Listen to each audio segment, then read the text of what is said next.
Bon, bonjour chers parents. La chaîne Injuste Justice, défense, droit et devoir pour les pères. Donc aujourd'hui je vais faire une vidéo très importante pour moi parce que l'enjeu là commence on va dire que l'étau se resserre un peu sur moi. Je vais m'expliquer dans les détails, pas dans tout non plus parce qu'il y a des choses qui sont quand même d'ordre privé. Du coup, j'ai commencé les procédures, comme je le disais dans les vidéos précédentes, en 2013. Donc vous voyez, on est en 2022, donc ça date. On va dire que de 2013 à 2016, je faisais ça à distance, donc de métropole au département de La Réunion. Et on va dire que de 2016, voilà, jusqu'à aujourd'hui, toujours dedans, quoi. Donc, pour faire un point encore de situation sur ce qui se passe aujourd'hui. En 2020, j'ai obtenu la garde de mes enfants, de mon fils et de ma fille, ce qui est quand même assez rare pour un père. Mais j'en suis fier quand même, parce qu'après toutes ces années de combat, je suis fier de jamais avoir abandonné, parce que c'est hyper dur. Et je pense que vous pouvez regarder mon visage quand même, il est creusé, il est fatigué. Bah ouais, pour 1m80, je fais même pas 59 kilos. Voilà. Donc il y a quand même un gros problème. Parce qu'en fait, ça nous bouffe en fait en vrai.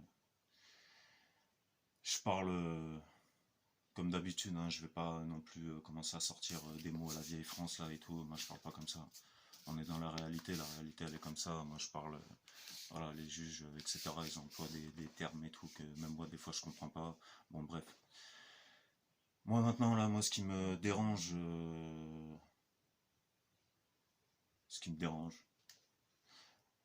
alors je vais m'expliquer. Soyez attentifs. Après, je vous demanderai quelque chose. Donc comme je vous disais, en 2020, j'ai obtenu la garde de mes enfants, mais ça n'a pas été sans conséquence. Donc pour vous donner un ordre d'idée, la juge à ce moment-là, elle avait donné l'autorisation à la maman, donc les week-ends, le samedi de 10h à 18h et le dimanche de 10h à 18h. Donc pour qu'un juge déjà mette ça en place, déjà il y a un problème. Ensuite, suite à ça, 2020, 2000, on va dire jusqu'à début 2021, je m'en doutais. Je voyais un gros comportement, enfin un gros changement de comportement de mes enfants, comme je vous disais dans les vidéos précédentes, en fait, qui n'obéissaient pas à la maison, qui restaient isolés entre eux, qui se parlaient entre eux, qui m'évitaient, qui me parlaient plus, parce que bon, ils suivaient les instructions de la maman. La maman avait une emprise en fait sur eux, donc ils avaient peur en fait, ils avaient peur de me parler parce qu'ils avaient peur après des conséquences.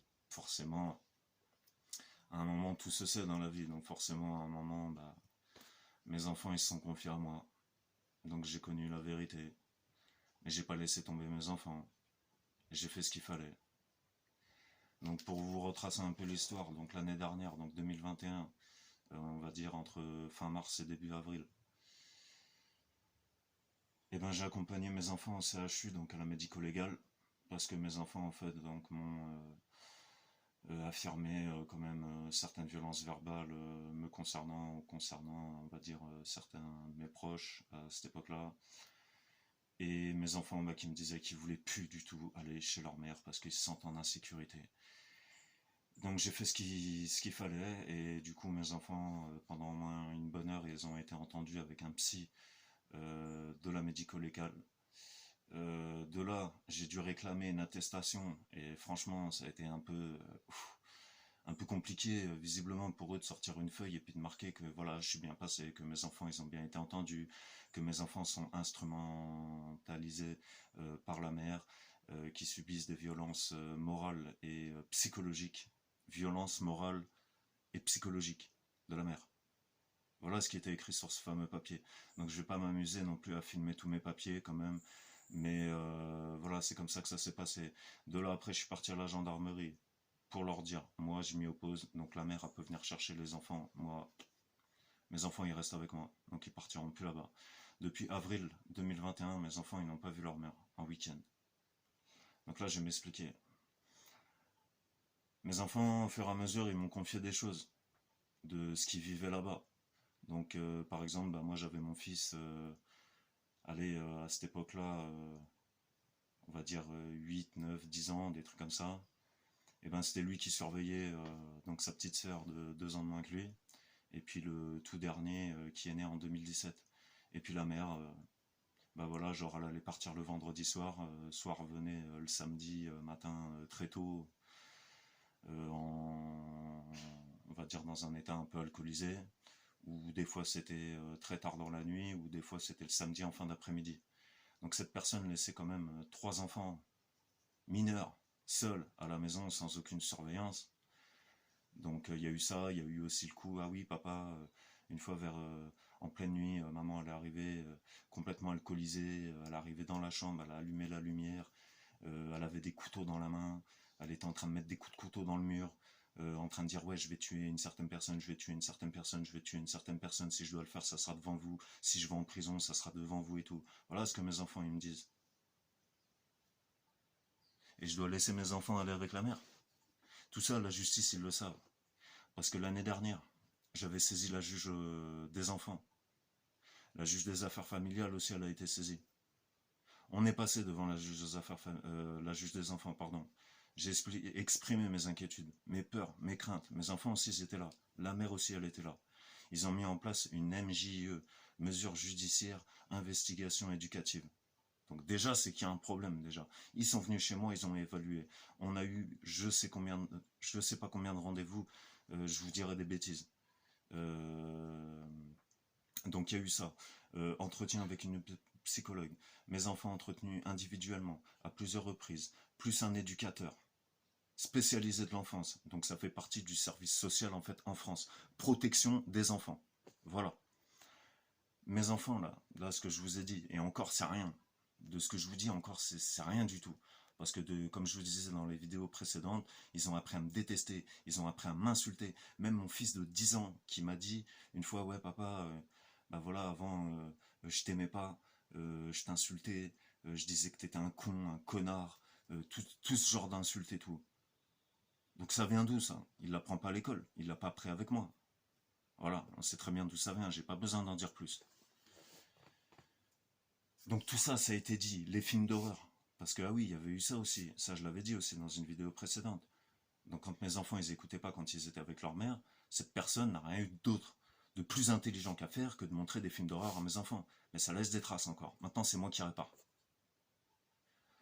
Maintenant, la mesure d'investigation, donc elle était finie en octobre, l'année dernière en 2021. Ils voulaient mettre en place des visites médiatisées. Parce que les enfants, voilà, ne doivent pas être séparés de la mère. Alors par contre, nous les pères, nous, c'est pas grave.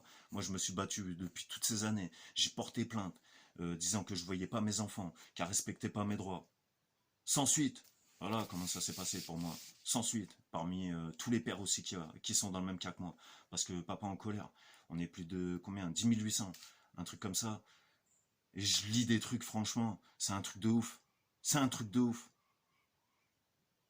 Et ça va encore continuer comme ça pendant combien de temps? Parce que moi, on me demande quoi? Donc, visite médiatisée, parce que j'ai pas de véhicule, parce que je peux pas accompagner mes enfants en visite médiatisée. Donc, on me dit, eh ben, on repart sur le jugement classique. Donc, vous devez laisser vos enfants partir avec la mère. Les week-ends. Moi, je fais quoi? Moi, quand je parle à mes enfants, ils me disent, non, papa, on veut pas y aller. Bah, ok. Moi, je dois assurer la protection de mes enfants. Je le ferai. Et je continuerai de le faire.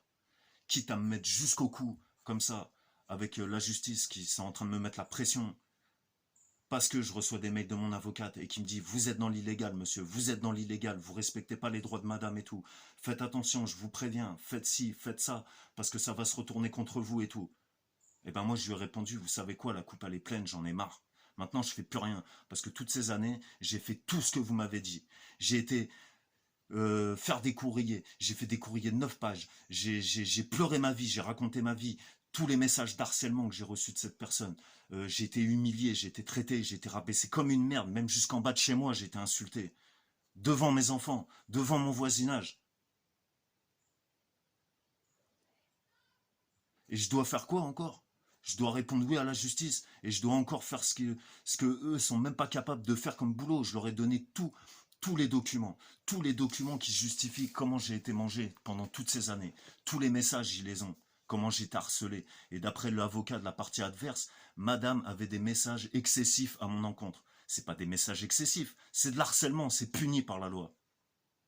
J'ai été insulté, j'ai été rabaissé dans tous les sens. Même mon fils, quand il était plus petit, je recevais des appels téléphoniques. Sur le répondeur, j'avais mon fils qui me disait « Allô papa, fils de pute, t'es qu'un connard, t'es qu'un con ». Et il faut que je laisse mes enfants aller là-bas. Parce que la juge, elle a dit. Mais ils sont pas bien dans leur tête en vrai, je crois. Là, maintenant, ils savent pas à qui ils ont affaire. Parce que maintenant, ce qui va se passer, c'est que maintenant, je vais tenir ma ligne de défense. Maintenant, je vais concentrer mon énergie sur la protection de mes enfants. Donc, c'est-à-dire, ils vont devoir venir me chercher maintenant. Mais moi, je suis prêt. Mon plan, il est déjà prêt. Donc, maintenant qu'on me demande de laisser mes enfants aller, de ressaisir encore la juge aux affaires familiales, chose que j'ai déjà fait. On me redemande encore de saisir la juge des enfants, chose que j'ai déjà fait l'année dernière. On me redemande encore de saisir les services sociaux, chose que j'ai déjà fait l'année dernière encore. On me redemande de faire la même chose cette année. Donc c'est-à-dire, je fais quoi? Ça va continuer encore pendant combien de temps ce bordel? Je suis dans ma 9e année là. Dans ma 9e année dans le bordel. Ça va durer encore combien de temps? Alors en plus, la vidéo là, la toute dernière, justice morte. La justice qui n'arrive pas à accomplir ses missions. C'est la justice qui n'arrive pas à accomplir ses missions, c'est une justice qui est morte qui va me dire ce que je dois faire pour le bien de mes enfants. Alors là, je crois qu'il y a un gros problème. Donc maintenant, moi, vous savez quoi, je vais servir d'exemple. Je vais me servir d'exemple pour aider toutes ces personnes là que je lis là, tous les articles là, tous les jours là. Je me suis abonné à Père en colère. Je lis des articles de fou, franchement, ça me tord le ventre tellement je vois des trucs mais incroyables et que la justice ne fera rien encore une fois sur ça. Et ben moi maintenant, messieurs, je vous le dis, moi tout seul, et ben maintenant je vais y aller là, à la guerre contre eux, parce que j'ai envie de faire changer les choses, parce que j'ai envie qu'on m'écoute, parce que j'ai envie qu'on écoute mes enfants, et parce que soi-disant en France il y a une protection des mineurs. J'ai jamais vu ça. Je le vois pas. Donc moi maintenant, donc les vidéos vont s'enchaîner parce que là, de toute façon, le temps il est compté pour moi, parce que la prochaine audience elle aura lieu fin du mois. Donc ça me laisse très peu de temps. Et à mon avis, je devrais avoir certainement des retours là de flammes qui vont vite se presser parce que de toute façon j'ai répondu à mon avocate ce matin en lui disant que maintenant je bloque tout et je tiens ma ligne de défense. Donc venez, en gros c'est je les invite. Mais là je suis sur mon terrain, je suis chez moi. Donc maintenant je me déplace plus, je vais plus là-bas, je fais plus de courrier, je vais plus voir les gendarmes. S'ils veulent, ils viennent. Parce que je vous explique, j'ai ouvert une micro-entreprise. Chaque jour je dois m'occuper de 2 enfants. Les tâches quotidiennes à la maison, les courses, le linge, la scolarité, la santé, l'orthophoniste de ma fille. Plus mon travail, je travaille 7 jours sur 7. Non mais oh, hey, je dois trouver une maison, 2 chambres pour mes enfants, je dois trouver une voiture. Je pense que là, mon emploi du temps quand même, il est bien chargé déjà. Et il faut encore que je refasse encore tout ce cercle-là de papier. Ils ont tous les éléments. Donc voilà. Moi par contre, cette vidéo sera diffusée. Moi je demande un maximum de partage et je demande un maximum de soutien. Parce que je me mouille jusqu'au cou pour mes enfants. Mais j'espère qu'aussi cette action, elle est réfléchie et elle est consciente. Et je pense que je défends une noble cause, une juste cause. Parce que j'aime mes enfants. Et je me suis promis de défendre mes enfants, de protéger mes enfants de toute forme de menace, quelle qu'elle soit, peu importe qui c'est. Et je suis déterminé, je suis motivé pour le faire, parce que c'est mon devoir. Un parent doit protéger, assurer la sécurité de ses enfants. Donc je le fais et je continuerai de le faire. Donc s'il vous plaît, je vous demande juste un maximum de partage pour cette vidéo. Je vais essayer de la partager au maximum aussi aux alentours de moi. Et je demande un maximum de soutien. Et de toute façon, vous aurez des nouvelles parce que je pense que d'ici demain, je vais avoir un retour de mon avocate. Et de toute façon, d'ici la fin du mois, eh ben, il y aura la prochaine audience devant le juge aux affaires familiales. Donc elle va forcément dire que voilà, bah, je m'oppose en fait à tout ce qu'on me demande. Logique. C'est logique. C'est logique, une justice qui est encore fondée sur des trucs de 1970, on est en 2022, il n'y a pas un problème. Ils ne voient pas qu'il y a autant de pères qui sont en souffrance, qui sont en déprime, qui sont peut-être au bord du suicide, et ils continuent de laisser passer ça. Moi, s'ils veulent que je les aide là, hein, parce qu'ils savent plus comment faire, là. S'ils veulent et tout, là, des coups de gueule et tout, s'ils veulent vraiment là que ça bouge et tout, eh ben moi je suis prêt à le faire. Je suis prêt à le faire.